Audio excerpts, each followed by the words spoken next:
මගේ යාළුවෝ හැමෝම පරිස්සමට ඇති කියලා හිතනවා. සීතල දෙසැම්බරය ලස්සනට පටන් ගන්න හිතුවට මොකද මේ අපිට අපිවම නැතිවෙච්ච කාලයක්. ජීවිත කාලය පුරාවටම මහන්සි වෙලා ගොඩනගා ගත්ත දේවල් නැතිවෙන්න ගිය හරි පුංචි කාලයයි. හිතා ගන්නවත් බැරි විදිහට ආයි කවදාවත් වෙනස් කරගන්න බැරි විදිහට ගොඩාක් දේවල් අපෙන් ඈතට ගියා.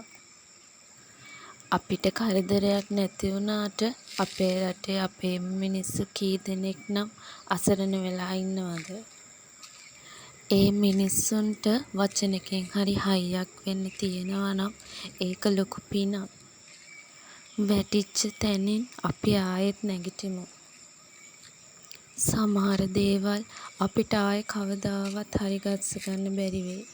ඒවා අතීතේ විතරක්ම වෙයි.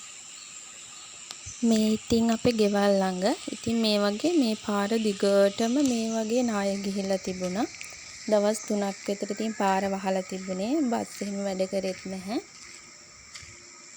මේ දවස්වල ඉතින් හැමෝම පරිස්සමට ඉන්න. දවස් ගාණක් ඉතින් අපිට කරන්ට් එක තිබුණෙත් නැහැ. සිග්නල් තිබුණෙත් නැහැ ෆෝන් වලට. මොකොත් මේ විස්තරයක් දැනගන්නවත් විදිහක් තිබුණේ නැහැ ඉතින්.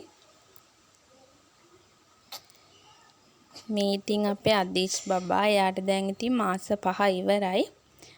අමතර ආහාර පටන් ගන්නත් කාලේ හරිය ඉතින් මාස 6 සම්පූර්ණ වුණාම පටන් ගන්න ඕනි.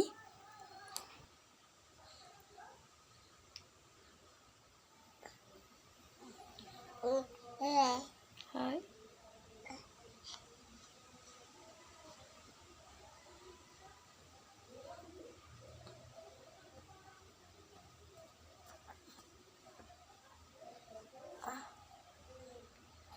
දැන් ඉතින් ඉස්සර වගේ නෙවෙයි මෙයා කෝලම් වැඩි.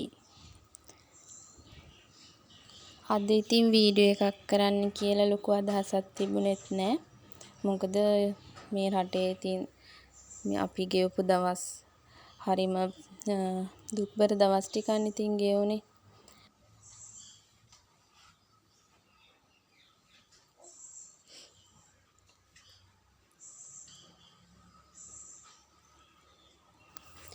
දැන් නම් ඉතින් මම මේ රෑට කෑම හදන ගමන් ඉන්නේ.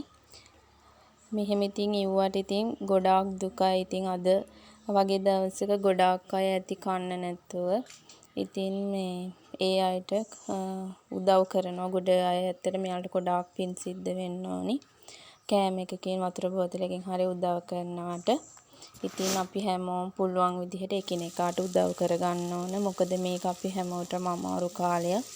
ඉතින් කවුරුවත් තනි වෙන්න දෙන්නේ නැතුව ඉතින් අපි එකතු වෙලා ආයෙත් හිටියා වගේ වෙන්න බැරි වෙයි. ඒ වුණාට ඉතින් හැමදාම වැටිච්ච තැන ඉන්න බෑනේ. හැමදාම එකම විදිහට ඉන්න බෑ. ඉතින් අපි නැගිටින්න ඕනි. ඉතින් හැමෝම පරිස්සමින් ඉන්න. කොහොම හරි ඉතින් අපි ආයෙත් නැගිටිමු එකතු වෙලා හැමෝම.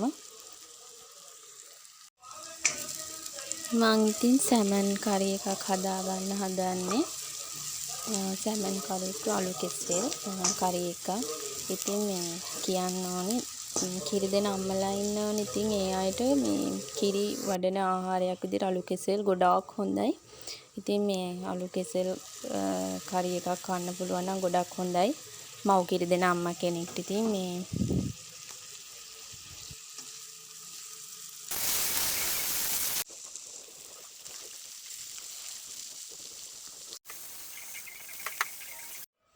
ඔයාලා අලු කෙසෙල් වල පොත්ත විසික් කරනවද? ඉතින් විසික් කරනවා නම් එහෙම කරන්න එපා. ඒකේ මේ පොත්ත තෙල් දාලා බලන්නකො හාල් මැස්සොත් එක්ක ගොඩාක් රසයි.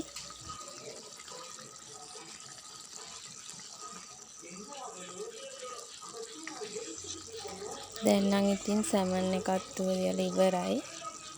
කෑම ටික හදාගෙන ඉවරයි. ඉතින් ලොකුවට මොකුත් හැදුවේ නෑ. සැමන් එකක් හදලා අලු කෙසෙල් කරි එකක් තමයි හැදුවේ.